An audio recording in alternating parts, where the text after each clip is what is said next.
I'd like to welcome you into the practice of this new meditation called Tuning into New Potentials.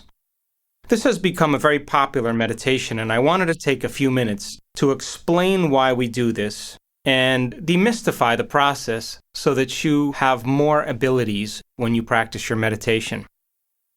All potentials that exist in the quantum field exist in the present moment, and all potentials that exist in the quantum field exist as potentials electromagnetically.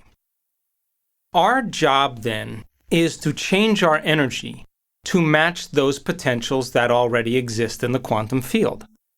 So there's a potential for you to be healthy, there's a potential for you to be wealthy, there's a potential for you to have a mystical experience. They all exist in the present moment. And so thoughts are the language of the brain and feelings are the language of the body. And how you think and how you feel creates a state of being. We also know that thoughts are electric and feelings are magnetic. And when you change how you think and how you feel, you broadcast the whole new electromagnetic signature. So then if you can move out of some of those limited emotions that have to do with stress, anger or aggression, sadness or pain or unworthiness or insecurity, guilt or shame, fear or anxiety, you're changing your emotional state means you're changing your energy. So if the state of being called abundance exists as a potential in the quantum field already there, then you have to begin to change your state of being to match what abundance feels like. And if you can combine a clear intention with an elevated emotion, you are moving into a new state of being. So in the meditation, I'll ask you to move into two states of being. I recommend in one state of being, you choose something that you really like to create in your life, something that has some meaning to you. In the second one that you should tune into, we always recommend something that you'd like to play with as an experiment. Maybe a mystical experience, maybe an out-of-body experience, maybe a greater understanding about time, or maybe if you don't think that you dream, maybe it's time to tune into the potential that you do dream. But something that you don't have too much energy on, because that one typically manifests and unfolds first. So when your energy matches that energy that exists in the quantum field, then you are drawing that experience to you. Let's say abundance is the thing that you're working on. Then in order for you to tune into abundance, you have to have an intention of what that is. And so if you took out a piece of paper and you draw the letter A on a piece of paper and you drew two squiggly lines around that A, those two squiggly circles around that A would represent the electromagnetic field. That's your intention. But then that intention is not enough because it has to be married with an elevated emotion.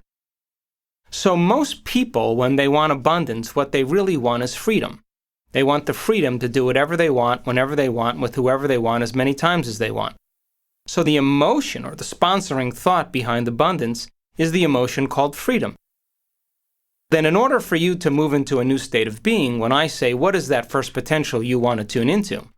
You would have to bring up that symbol in your mind, the letter A, and then you would have to teach your body emotionally what that future is going to feel like in the present moment.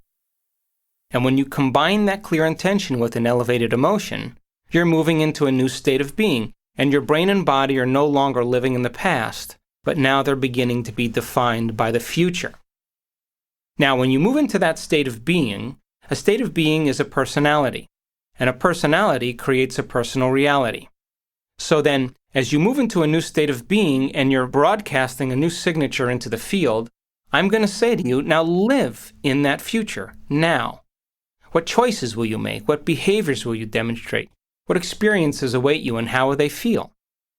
And as you begin to observe all of those images, you're training your brain now to change to look like the experience has happened. We know from all the research that you can change your brain and body to look like the event has already occurred by thought alone. So then as you live in that future, and you rehearse the choices you're going to make and the behavior you're going to demonstrate, and you can observe a new experience, and you can bring up the emotion of how it would feel, you're changing your brain and body to no longer be defined as a memory of the past, but you're training your brain and body to be defined as a vision of the future. And so I'll ask you to live in that future, and then afterwards you'll surrender it to a greater mind, and we'll allow the greater mind to organize it in a way that's right for us. So, thoughts are the language of the brain, feelings are the language of the body. How you think and how you feel creates a state of being. If you're living by the survival emotions, the stress hormones, you're more matter and less energy. In other words, you're matter trying to change matter. When you combine a clear intention with an elevated emotion, you're broadcasting a bigger electromagnetic signature, and now you're more energy and less matter. When we get to that place where you're more energy and less matter, that's the time when you can execute greater effects in your world. So, all the potentials exist in the quantum field electromagnetically. When you change your energy to match that potential, you'll be drawing a future to you. Experiment with it, try it out. We've had some really amazing stories of people doing some amazing things. I hope you enjoy it.